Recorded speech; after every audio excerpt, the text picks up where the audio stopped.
condo fees, a topic that sparks more debates than pineapple on pizza. From claims of outrageous profits to fees jumping overnight, the myths surrounding condo costs are wild. So today, we're going to debunk some of the biggest myths around condo fees and finally get to the truth. And make sure you stick around because toward the end of this video, we'll reveal one crucial factor that most people overlook when evaluating whether a condo is worth the fees. It might just change how you look at condos altogether. So let's start off with myth number one, the claim that 60% of condo fees go straight to management profits.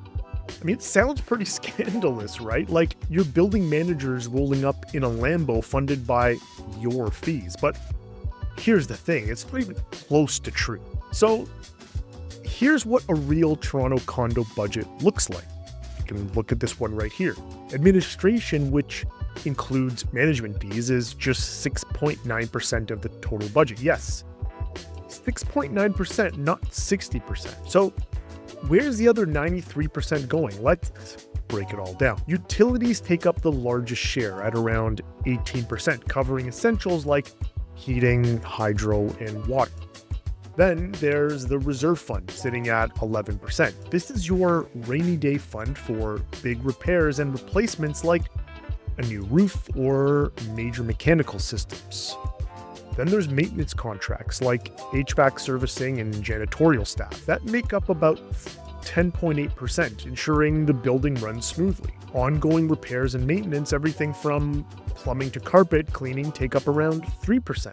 And then as you can see here on screen, the rest of the line items that make up the rest of the fees, from security to waste management and more. So no, your condo fees aren't funding a yacht for your property manager. The bulk of your fees go toward keeping your building functional and future-proof. Here's where it gets interesting. The Association of Condominium Managers of Ontario, or ACMS, explains that management fees are determined through service contracts between condo boards and management companies. These fees cover day-to-day operations like hiring contractors, paying staff, and ensuring compliance with regulations. It's not glamorous, but it's essential items. Now, if you're curious about learning more, check out the ACMS article that we've linked in our bio down below for a deeper dive into how condo budgets are structured. I mean, it can be a real eye-opener for some and maybe a snore for others. But anyhow, that brings us to another popular claim. Condo fees always skyrocket. Let's dig into this one. So myth number two, condo fees always go up. I'm sure you've all heard this one. Someone swears they know a friend whose neighbor, whose cousin's fees jumped from $1,600 to $2,400 overnight. Sounds terrifying, but let's be real for a second. Could this have happened? Absolutely, but context is everything. Fees are typically charged on a price per square foot basis. So I'd love to know just how large that supposed suite was. If it's a 3,000 square foot penthouse, a jump like that makes sense for major repairs or upgrades. And at that size of unit, it actually sounds about normal for fees to be about $2,400.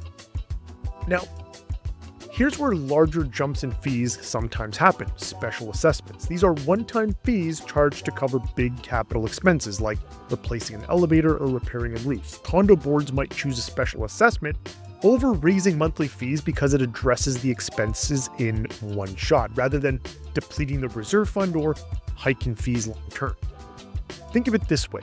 A special assessment is like ripping off a band-aid. Painful, but quick. Meanwhile, raising fees is like a slow burn. It spreads the cost over time but keeps monthly expenses higher. The point is, while increases can happen, they're usually necessary and tied to specific needs, not just random greed. And unless your condo board is planning a rooftop casino, these jumps tend to be rooted in reality. That brings us to myth number three. You get absolutely nothing for your fees. I mean, this one's a classic. What am I even paying for? These fees don't give me anything. Look, I get it. It's easy to forget what's included in your fees. So let's look at some of the most common inclusions.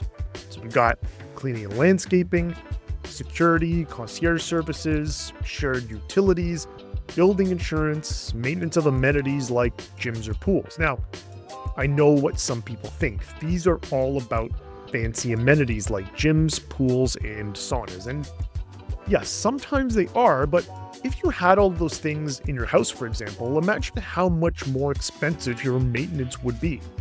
Condo fees just don't fund these extras. They also ensure the general upkeep of the building, and a well-maintained building with fees that reflect actual maintenance costs will generally protect your investment. On the flip side, buildings with unrealistically low fees often lead to poor maintenance, special assessments, and weak year-over-year appreciation. You can cut corners, but don't be surprised when it comes back to bite you. Now, if we compare maintenance fees to owning a house, you're paying for roof repairs, snow shoveling, landscaping, and utilities all out of pocket with a house. And you're paying with either your time or money, or quite often a combination of both. So, what's the real story behind condo fees? They're not perfect. Nobody loves paying bills, but they're also not the scam that some people make them out to be. Most fees cover necessary costs, and with proper management, they help keep your building in great shape. So, if you've got any other wild condo fee myths, drop it in the comments and I'll try and break it down in future videos. And if you're shopping for a condo or just want to learn more, make sure to subscribe to the channel for more real talk about real estate. And here's the thing, choosing the right agent is key when buying a condo. An experienced agent can help you steer clear of buildings with mismanaged fees or sketchy budgets. I mean, I myself have got over a decade of experience helping buyers find condos that fit their lifestyle and have got the tools to help you make informed decisions. So if you're thinking about buying a condo in Toronto, reach out. I'd be more than happy to help. So thanks for watching, and remember, when it comes to condos, facts beat feelings every time.